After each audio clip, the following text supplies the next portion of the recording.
ये बात तो हम सब जानते हैं कि एल्बर्ट आइंस्टाइन हिस्ट्री का सबसे बड़ा जीनियस था। इतना जीनियस कि वो अकेला ही हजारों साइंटिस्ट से ज्यादा दिमाग लड़ा सकता था। जो चीज हम इंसान समझना तो दूर की बात, सोच भी नहीं सकते, वो आइंस्टाइन ने सोची भी, समझी भी और उसको पूरी दुनिया के लिए आसान भी बनाया।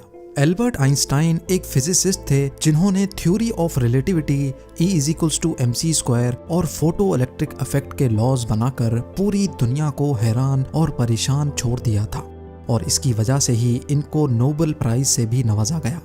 इनकी एक्स्ट्रा ऑर्डिनरी सोचने और समझने की सलाहियत देखकर लोग समझते थे कि आइंस्टाइन के पास एक स्पेशल ब्रेन है जो हम आम इंसानों से काफ़ी ज़्यादा मुख्तलिफ है। इस बात का खुद आइंस्टाइन को भी अंदाजा था। इसी वजह से वो नहीं चाहते थे कि मरने के बाद इनकी बॉडी के किसी भी हिस्से पर रिसर्च की जाए, बल्कि उन्होंने तो ये इंस्ट्रक्शंस दे रखी थी कि मरने के बाद इनकी बॉडी को जलाकर राख कर दिया जाए।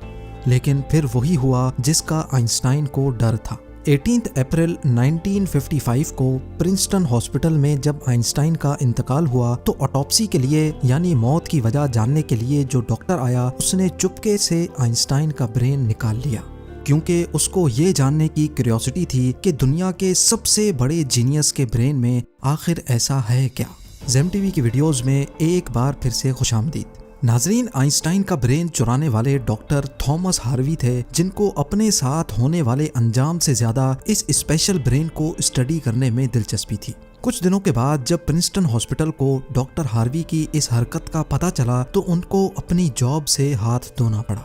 लेकिन डॉक्टर हार्वी आइंस्टाइन के बेटे हंस अल्बर्ट से जैसे तैसे करके ये परमिशन लेने में कामयाब हो गए कि वो उसके बाप के स्पेशल ब्रेन के अंदर छुपे राजों से पर्दा उठाकर उसको दुनिया के सामने लाना चाहते हैं।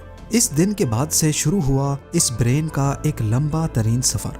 डॉक्टर हार्वी एक पैथोलॉजिस्ट थे जो सिर्फ पोस्टमार्टम करना जानते थे। ये उनका सिर्फ ख्याल था कि वो इतने बड़े जीनियस के ब्रेन पर रिसर्च कर पाएंगे। अब कंडीशन ये थी कि डॉक्टर हार्वी प्रिंसटन हॉस्पिटल की जॉब से भी हाथ धो बैठे थे और अपने पैथोलॉजिस्ट का ओहदा भी।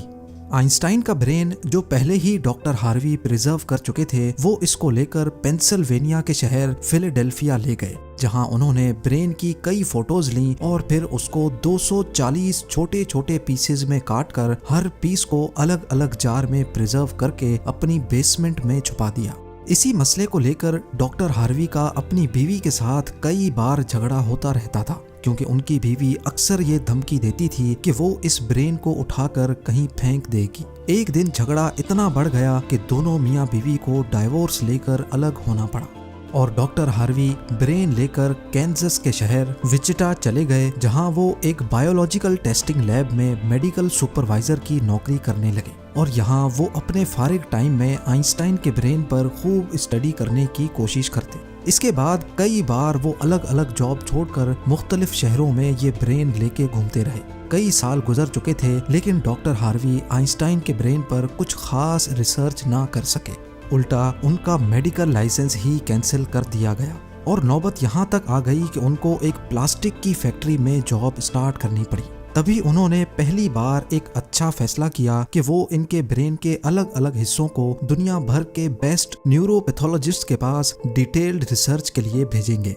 लिहाजा उन्होंने ऐसा ही किया। 1955 में ब्रेन चोरी होने के 30 सालों के बाद यानी 1985 में पहली बार आइंस्टाइन के ब्रेन पर एक स्टडी पब्लिश की गई। इसके बाद अगले 28 सालों तक इस जीनियस ब्रेन पर दुनिया भर के न्यूरोपैथोलॉजिस्ट ने कई स्टडीज पब्लिश की, जिनमें बताया गया कि आइंस्टाइन का ब्रेन आम इंसान के ब्रेन से काफी डिफरेंट था।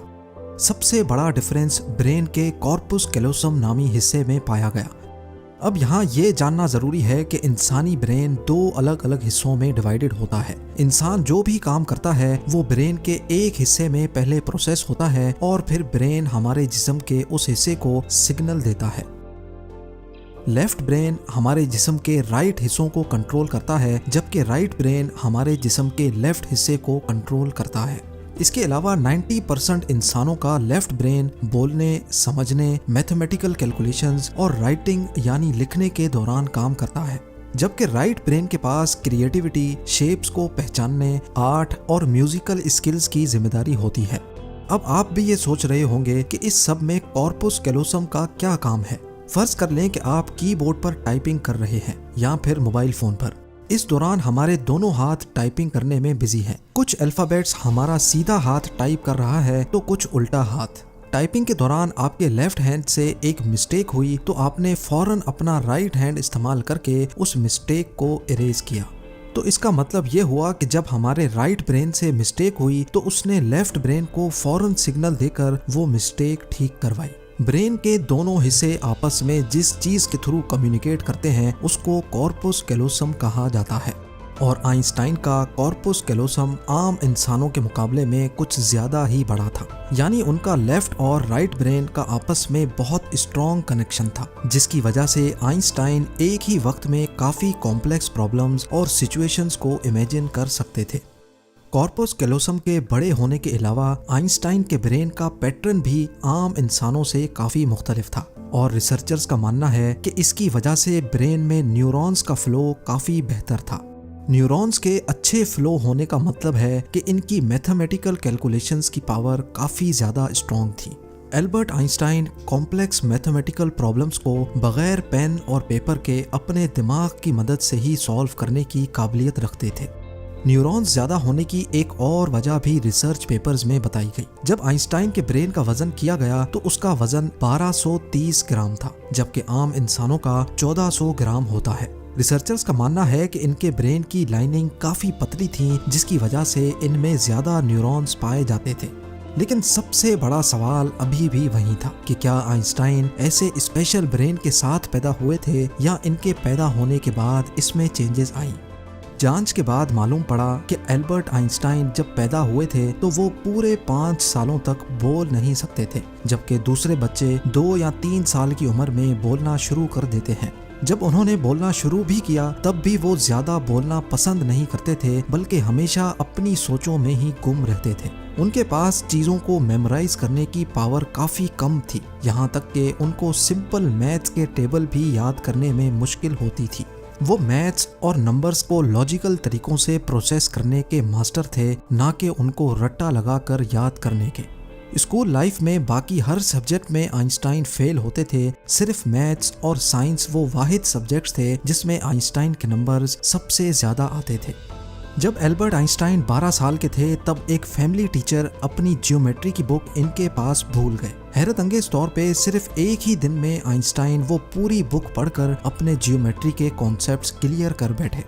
ना सिर्फ इतना, बल्कि सिर्फ 14 साल की उम्र में ही वो इंटीग्रल और डिफरेंशियल कैलकुलस के मास्टर बन चुके थे। मैथ्स और साइंस में इनकी इतनी स्ट्रॉन्ग ग्रिप थी कि जब वो क्लासरूम में कोई सवाल पूछने के लिए हाथ खड़ा करते थे तो प्रोफेसर्स घबराने लगते थे, क्योंकि आइंस्टाइन के अक्सर सवाल टीचर्स के भी ऊपर से गुजर जाते थे। छोटी सी उम्र में ही वो इस यूनिवर्स के लॉज को एक छोटी सी इक्वेशन में बंद करना चाहते थे और यही उन्होंने अपनी जिंदगी का मकसद बना लिया था। 26 साल की उम्र में आइंस्टाइन ने 4 रिसर्च पेपर्स पब्लिश करके पूरी दुनिया को हैरान कर डाला और इसी वजह से उनको पीएचडी की डिग्री और ह्यूमैनिटी के लिए आला किरदार अदा करने की सूरत में नोबेल प्राइज से भी नवाजा गया। इसका अंदाजा आप सिर्फ इस बात से लगा लें कि आज भी आइंस्टाइन की उन थीसिस के बिना साइंस बिल्कुल अधूरी है। कई डॉक्टर्स और साइंटिस्ट ने ये नतीजा निकाला कि आइंस्टाइन का ब्रेन उनके पैदा होने के बाद स्पेशल बना था, जिसकी सबसे बड़ी वजह यह थी कि जब उनको अपने सवालों का कोई जवाब नहीं मिलता था तो वो खुद अपने दिमाग की मदद से जवाब तलाश किया करते थे। छोटी उम्र में ही ऐसा करने से इनका ब्रेन उसी हिसाब से डेवलप होता गया।